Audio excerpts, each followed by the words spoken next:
So today is my second YouTube video. I filmed my first one last month in September, although I actually have not posted it yet. Mostly just because I don't know anything about like YouTube thumbnails or video editing. So I'm going to have to try to figure that out here soon. But this will be October's video. So just a little bit of an update on kind of what we've been up to, what's going on, just us working towards our plans for our trip. So the big thing that happened this month was at the very beginning of the month. So I think the 3rd, today's the October 14th. So on the 3rd, we actually drove, it's like only an hour from here, but we drove up to Round Rock, which is north of Austin. And we actually went to an RV expo, which was so fun. We had no idea what to expect or what that would be like. It was in this massive stadium parking lot, and you just park there in the parking lot, and then there's like hundreds of RVs just lined up, all different kinds. I mean, there's travel trailers, there's little like pop-up campers, all the way up to like massive fifth wheels, and then like actual RVs. So it was super fun. We were there for a couple of hours. We got to walk around. There was all different brands of RVs, I guess, or all different RV dealers there. And so the massive parking lot was kind of divided up, and the RVs for each dealer were kind of in their own location. So we walked through all of them. We were obviously looking at fifth wheels in particular. So those were really the main ones that we were focused on. But we got to tour like Jayco and Brinkley and just all these different brands. And we actually think that we found the one that we want, which is crazy. So the one that we were looking at is, the brand is Sprinter, and the one in particular that we were looking at was a 2025 version, and it was like a front bunk. So there's basically two rooms on either end of the RV. The front room is the bunkhouse, which is where the kids' room will be, and then the back end was our room.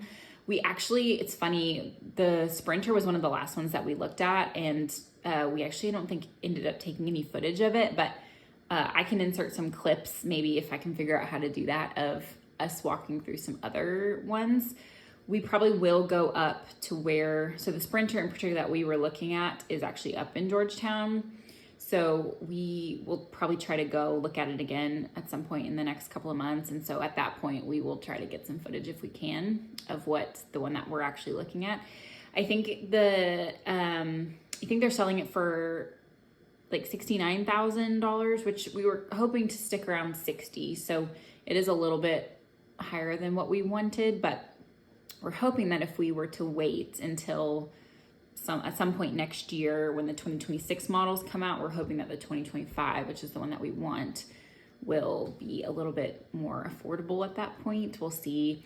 I don't know how these things work because, like I said, we've never done this before, never looked at RVs, but so that's kind of the main update, is figuring out the floor plan and the model of the RV that we are hoping, I keep calling it an RV, the fifth wheel that we are hoping to purchase. We also have been looking at trucks. We kind of just want the biggest, most powerful truck that we can buy because we're hoping to take this thing everywhere. You know, we're hoping to go through Colorado, and if we can make it, we're hoping to take it up into Alaska. And so we want something that is not going to be like pushing its limits just to like pull this thing down the flat road. We need something that can like get us up to Estes Park with this massive fifth wheel. I think the Sprinter that we're looking at is 43 feet long, so it's going to be quite large. So I think we're still kind of thinking F450 dually. So it's a big diesel truck. Obviously it's a dually, so it's got the like double back tires. And it seems like from our research that that's just kind of the most powerful truck out there for this purpose. But if you know anything about trucks and you're watching this video, you can comment down below and let me know if you have a different opinion. But again, we're kind of looking at what's the most powerful thing that we can get. We don't mind getting something that's a few years old, especially because these trucks are diesel and so they tend to last longer. So we're fine getting something a few years old with probably like something with 100,000 or less miles on it, but we'll see. Again, it's just kind of, we were budgeting 60,000 for the fifth wheel, 60,000 for the truck. The fifth wheel that we found is currently 70,000, and then the trucks that Hamilton has been looking at also seem like they're about 70,000. So I think we will be a little bit over budget for the truck and trailer, but we'll have to see kind of what prices are looking like next year because we're not quite ready to purchase. Another kind of update is we did get a quote back so our house here in Austin, we are wanting to do some landscaping on it before we put it on the market. So we did get a quote back. It came back quite a bit higher than we were wanting. Basically, we just want some pretty like flower beds on both sides of the front door, plus like a nice path. And they had made the drawing a little bit like fancier than what we would need, and they quoted us like $18,000. We were hoping to be closer to like the $10,000 to $12,000 range here. So she kind of scaled it back to get it down to that $12,000 mark, but it still was just really simple, like 2 small flower beds and a path, and she was quoting us $12,000. So we ended up just telling her like, thank you for your work, thank you for these drawings, but that's just more than we wanted to spend for this design. I think if the original design that was a little bit more fancy had been in that $10,000 to $12,000 range, we probably would have gone for it. So at this point, we're thinking we're going to do it ourselves, which neither Hamilton nor I have any experience to do that whatsoever. But I think we'll save quite a bit of money. We actually went to Lowe's on Saturday just to kind of like scope it out. And I think the materials for what we want to do is gonna be, I think we're looking at about $4,000 for everything. So we are going to save quite a bit of money if we do it ourselves. The question is, can we do it and make it look decent? So that's really the biggest home project that needs to be done before we could put the house on the market. We still have a couple things, a couple like little teeny painting projects. We do want to update like the hardware in the house because we just have really hard water here, and so the hardware kind of takes a beating in the showers and the sinks, so we want to do stuff like that. So we have a couple more upgrades to do, but the landscaping is going to be kind of the big project. So we're hoping to get that done by the springtime and then try to list the house in the spring. Again, it'll sort of be depending on what the market's doing and what mortgage rates are doing. Unfortunately, because we live on 5 acres in the Austin area, it is going to be a higher price tag. And so we are a little bit worried just about if we'll be able to sell the house or not. We're not trying to like make huge amounts of money, but we are definitely trying not to lose a lot of money. And we did sit down the other day and tally up all of the maintenance and upgrades and things that we've done to the house. And before we even put in the landscaping, we're sitting at about $80,000, and that includes redoing floors, adding baseboards. We had a whole new AC unit put in, new water heater. We've done just some other repairs. We've replaced light fixtures. So we are about $80,000. Oh, we also added a big deck onto the side of our house. It's about 1,000 square feet.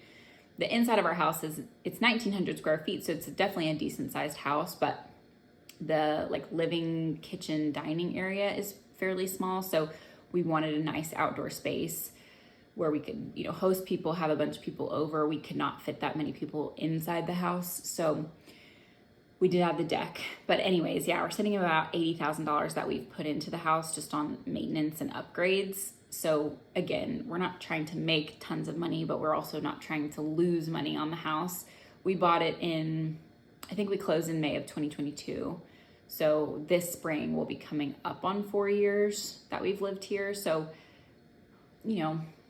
probably not as long as you'd hope to live somewhere before you try to sell a house. But again, we're just hoping to walk away not losing money.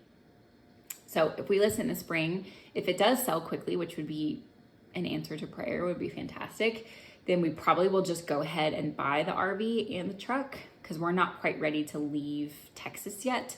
Once we leave Texas, we're leaving my job. I work as a PA for a psychiatrist, and then Hamilton's job with the church. So we're not quite ready to leave the area yet, but we're just sort of anticipating that it's gonna take us, I think the average time on the market here in our area is like 5 to 6 months. So we figure if we list it in the spring, maybe we could get it sold by the fall, which would be closer to the time that we're wanting to move.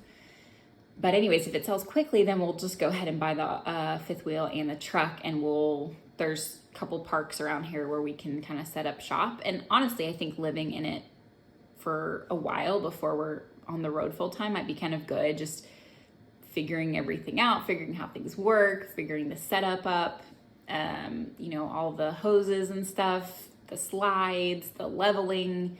There's just going to be a lot involved. So I think that'll give us some time to kind of settle in and figure out what we're doing before we go on the road. So in a perfect world, I think we'd be leaving here in about a year from right now if we can sell the house, get the RV, and then head back home.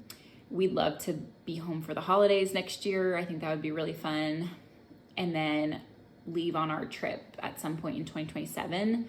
The longer we wait, just the more expensive it'll be, because at least right now, neither of us will have jobs in Chattanooga. So we'll just be kind of going through our savings. So we'd like to go ahead and start on the trip kind of as soon as we can. So probably early 2027 if all of this works out according to plan.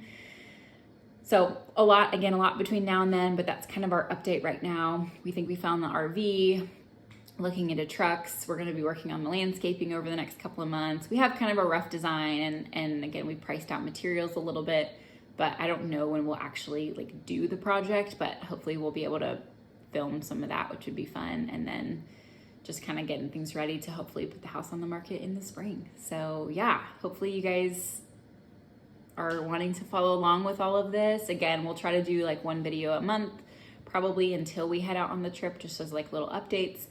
And then once we're on the trip, hopefully we'll be doing weekly vlogs of us going to all the national parks and just what we get up to in between park days. So yeah, I'd love it if you'd subscribe and follow along. We'll see you in the next one. Bye.